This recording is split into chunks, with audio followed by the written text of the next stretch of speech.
El pupitre digital.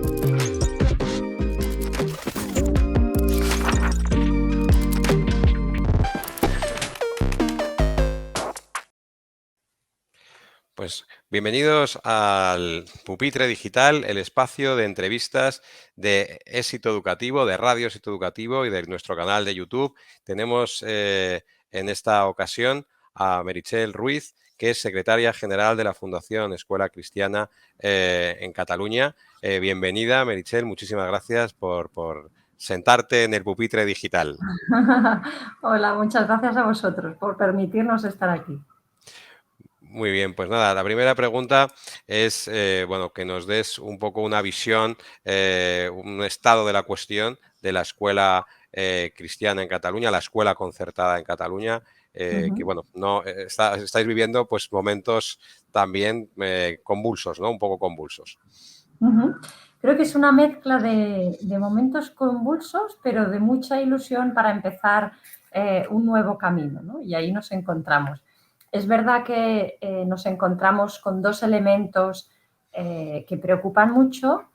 Principalmente es la bajada de natalidad. Este es un tema, ayer salían, ¿no?, datos de natalidad en toda Europa y es muy preocupante, en Cataluña y en España también, y eso lo vivimos en nuestras escuelas, ¿no? No hay niños de infantil y eso creo que es un grave problema de país al que nuestros gobernantes deberían dar una respuesta mucho más eficaz, pero lo dejamos ahí, ¿no? Y la otra es la crisis económica que viven muchas familias, ¿no? Entonces, si mezclamos las dos cosas, ¿no?, una bajada de natalidad y una dificultad económica de las familias, hace que nuestras escuelas, que no pueden ser gratuitas porque el gobierno no las financia al 100%, pues estén viviendo tensiones económicas importantes, pero no educativas, y en eso me gusta poner el foco. O sea, hay mucha iniciativa, muchos proyectos, muchas reflexiones y muy buen trabajo hecho en todas nuestras escuelas, ¿no?, que permiten dar buenas oportunidades educativas a nuestros alumnos. Pero sí que nos encontramos delante de estos retos importantes. Y ante la situación de bajada de natalidad y de, bueno, también cambios sociales, ¿no?, que hacen que, digamos, un proceso también de segregarización, ¿no?, o de secularización, mejor dicho, de la sociedad, bueno, pues se está poniendo en peligro bueno, pues la permanencia o la existencia incluso de algunas escuelas concertadas católicas en Cataluña. Bueno, ¿creéis que esto es una cuestión puntual? ¿Veis riesgo de que la escuela cristiana concertada pues no haya hecho más que empezar un proceso de cierre o de absorción, ¿no?, como se está planteando por parte de la Generalitat?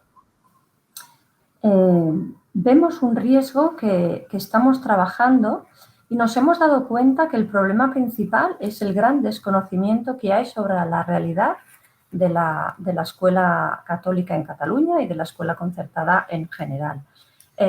Nosotros tenemos un problema básico. Las escuelas nuestras que han tenido que cerrar o que han tenido que pasar a públicas solo cuentan básicamente un problema, y es el de financiación. Es decir, el hecho que el gobierno no financia al 100% la educación hace que muchas familias no puedan acceder.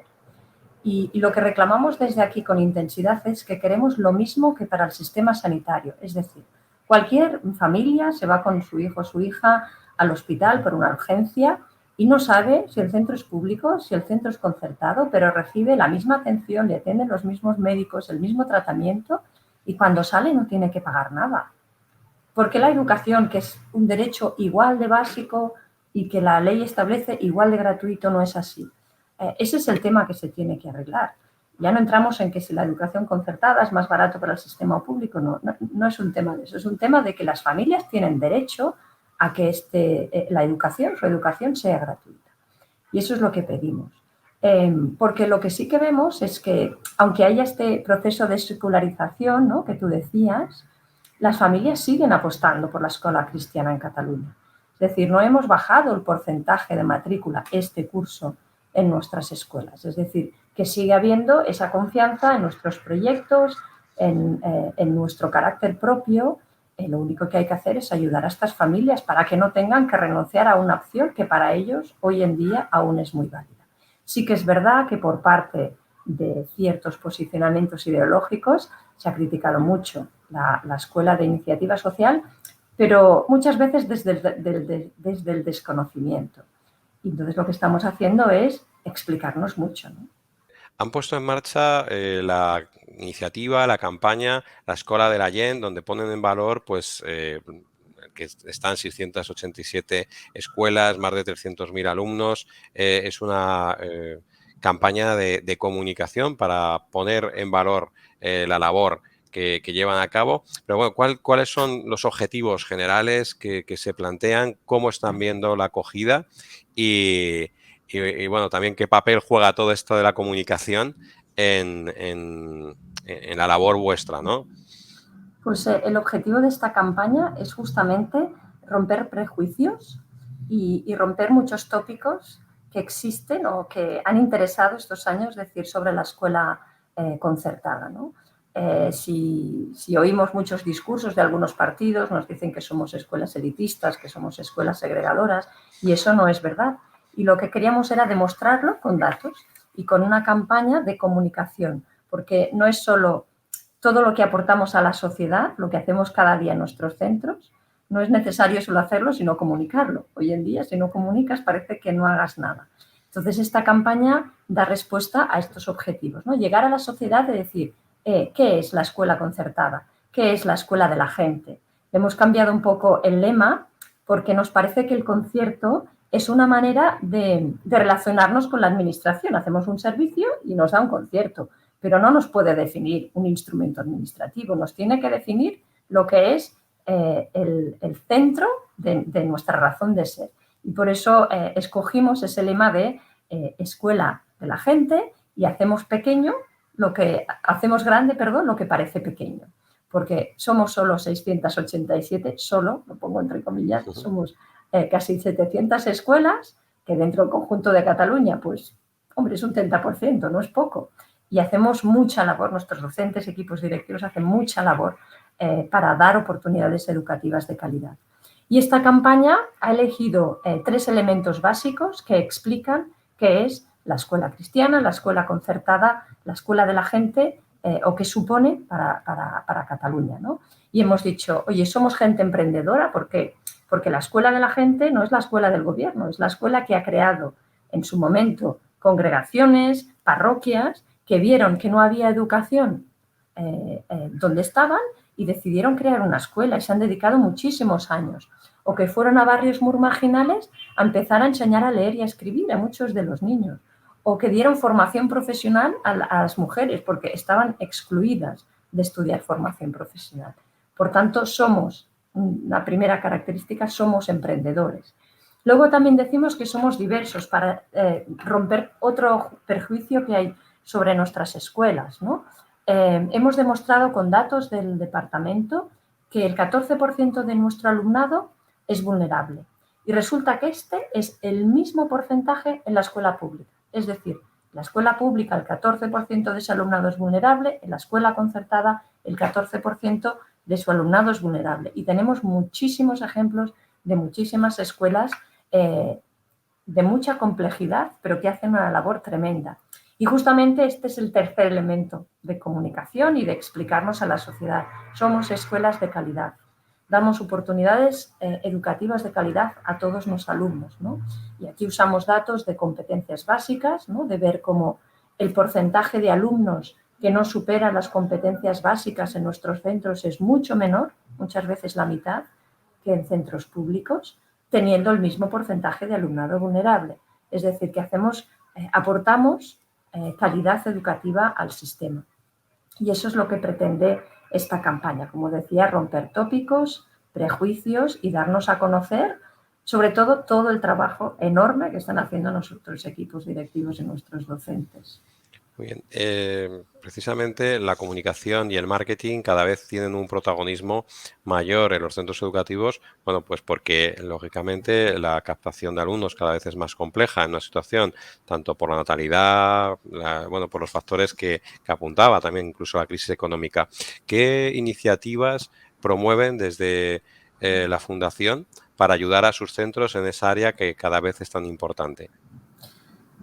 Hacemos bastantes cursos justamente de marketing educativo, pero lo englobamos en un objetivo o en un propósito primero, que es: tenemos que ser auténticos y tenemos que explicar bien quién somos, porque al final, si habéis sido familia, si habéis ido a distintas puertas abiertas, ¿no?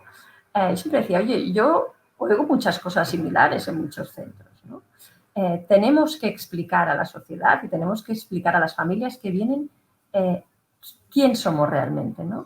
Y aparte de todos estos cursos de marketing que ofrecemos, de comunicación, etcétera, etcétera, estamos haciendo un proceso de reflexión estratégica para poder decir, oye, ¿qué es la escuela cristiana en el siglo XXI en Cataluña?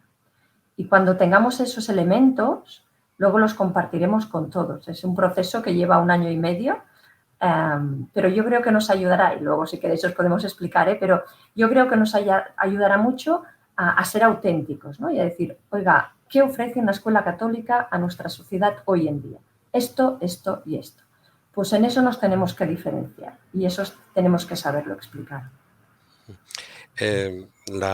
También dentro de las áreas, ¿no? de la gestión de los centros educativos, bueno, pues hay cada vez se hace más complejo, ¿no? La gestión de un centro, pues porque no solamente está la parte pedagógica, está la parte económica, está la parte de recursos humanos, está la parte tecnológica, que cada vez también es más importante, la parte legal, que bueno, pues ya sabemos también muchas veces la administración o los cambios legislativos, y bueno, la propia área, ¿no? de marketing y comunicación, como hemos comentado. ¿Cuál cree ahora mismo que es el área donde más habría que concentrar los esfuerzos para mejorar la gestión de los centros educativos en Cataluña? Has dicho que son muchas áreas, y la verdad es que los centros no pueden olvidar ninguna de estas áreas. Pero es una opinión muy personal, pero creo que donde debemos centrarnos más es en todo lo pedagógico y centrarnos en cómo mejoramos el aprendizaje de nuestros alumnos. Pero es verdad que para ello necesitamos todo lo otro, no podemos olvidar ninguna área. Pero cada vez estamos más en la línea de pensar, por ejemplo, de repensar nuestra formación como escuela cristiana. Es decir, ir ofreciendo cursos estándares, entre comillas, ¿no? para todos los centros no es la mejor solución, porque cada centro está en un momento distinto, cada centro tiene un entorno distinto, cada centro tiene necesidades distintas. Entonces, el cambio importante que estamos empezando a trabajar en formación es: conozcamos las necesidades de cada centro y demos respuesta a esas necesidades.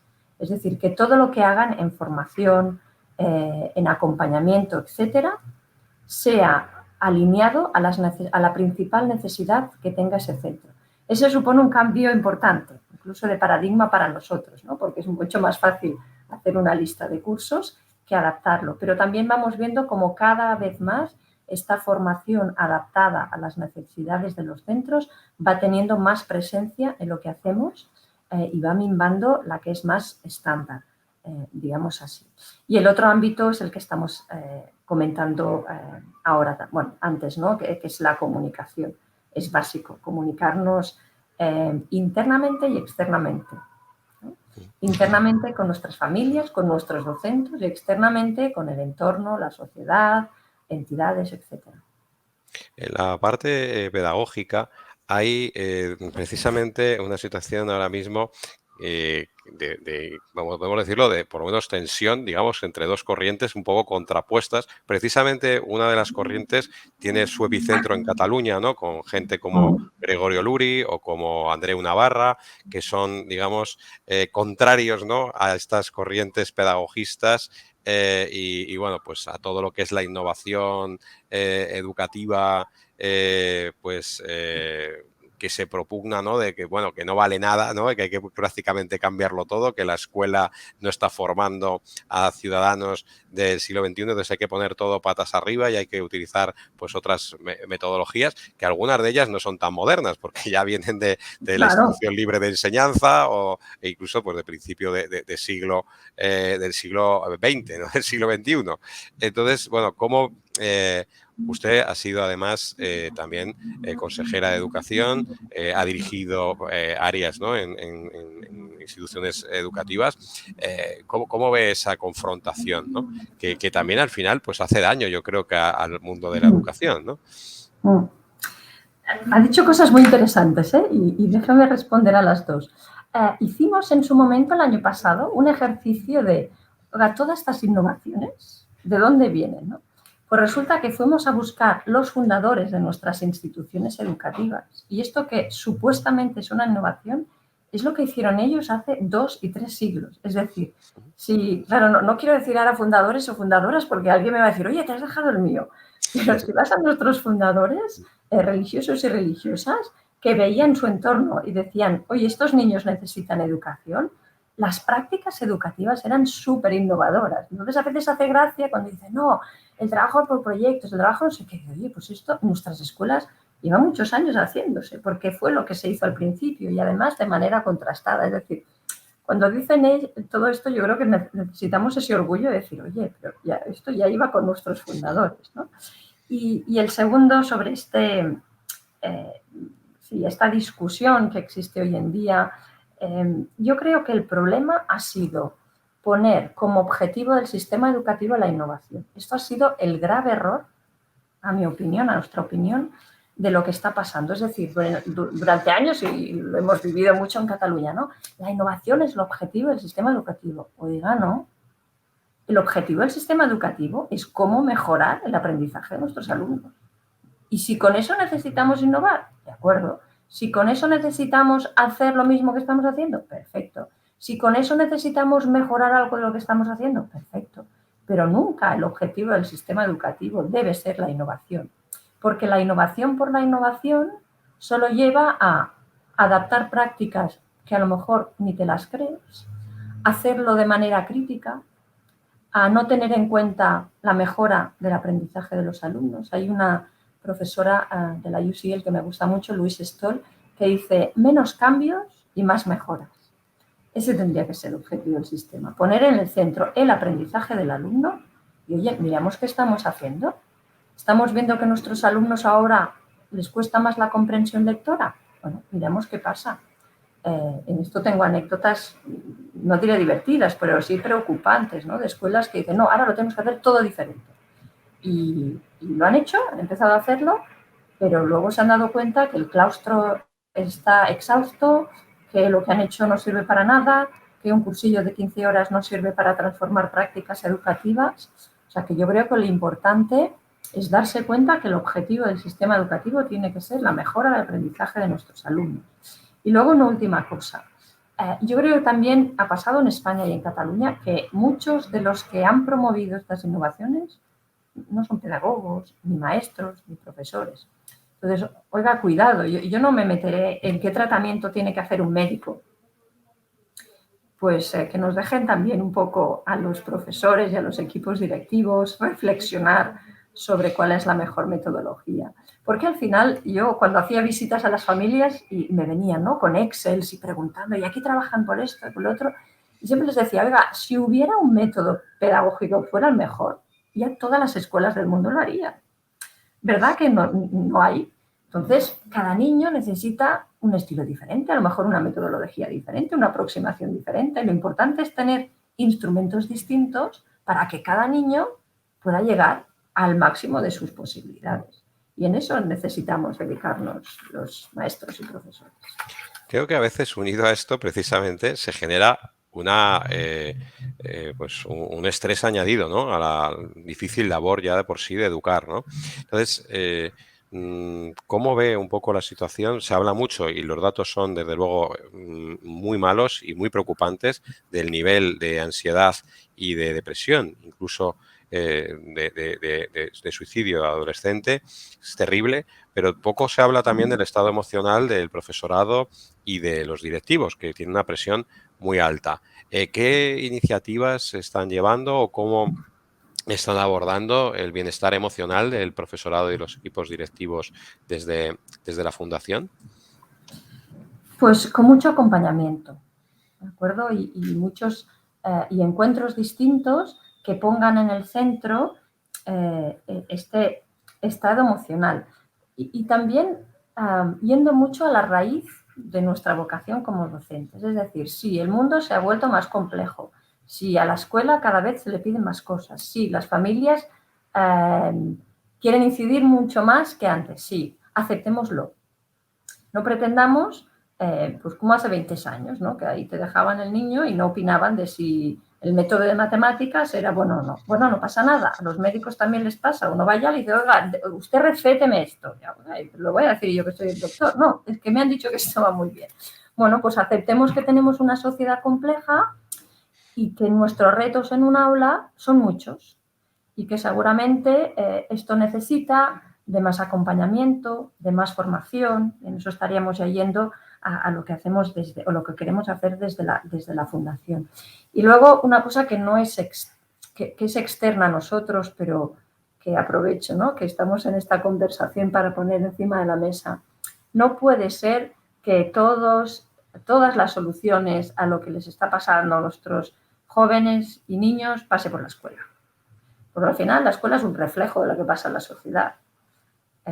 Y ya se digan tecnologías, ya se diga suicidio, ya se diga salud mental. Oiga, la escuela está para lo que está y no para otra cosa. Muchas veces creo que tenemos que hacer desde las escuelas una reflexión profunda, decir, oiga, esto es responsabilidad nuestra y esto no lo puede ser. Porque si nos dedicamos a esto, no podremos dedicarnos a lo que nadie más puede hacer. Pero al final, ¿dónde van a aprender a leer, a escribir, a comprender textos, a hacer en la escuela? Pues oiga, no nos pongan más obligaciones de las que tenemos y cada uno que asuma sus responsabilidades. Yo creo que eso también nos va a ayudar un poco a quitar esa presión que tienen los equipos. Muy bien. Pues por último, esta conversación, esta sección, siempre terminamos con una misma pregunta, que es ¿cómo cree que debería ser el mejor centro educativo del mundo? Es una pregunta interesante. Yo creo que el mejor centro educativo del mundo tendría que ser aquel, ahora lo que voy a decir es muy fácil de decir, lo complicado es hacer, en que realmente la pasión, la vocación, el desarrollo profesional de todo el equipo docente y educativo del centro permita acoger a todo alumno y acompañarlo al máximo de sus posibilidades. Porque al final la escuela tiene que hacer de escuela y es un elemento importantísimo. Pero necesitamos equipos muy comprometidos, equipos muy formados, equipos muy bien acompañados para que cualquier niño, tenga la realidad que tenga, pueda llegar a desarrollar al máximo sus competencias, sus conocimientos, sus habilidades para poderlos, cuando sea mayor, poner a disposición de mejorar el mundo, ¿no? Claro, es que la pregunta también es muy tópica y a lo mejor la respuesta lo ha sonado más, pero en eso queremos trabajar. Muy bien, pues muchísimas gracias a Meritxell Ruiz por acompañarnos en el Pupitre Digital. Desde aquí, pues le deseamos todos los éxitos del mundo a la Escuela Católica de Cataluña, a la iniciativa que están llevando a cabo, Escola de la Gent, y bueno, pues muchas gracias y muchos éxitos. Muchas gracias sobre todo por permitirnos, ¿no?, esta conversación y explicar un poco lo que estamos trabajando. El Pupitre Digital.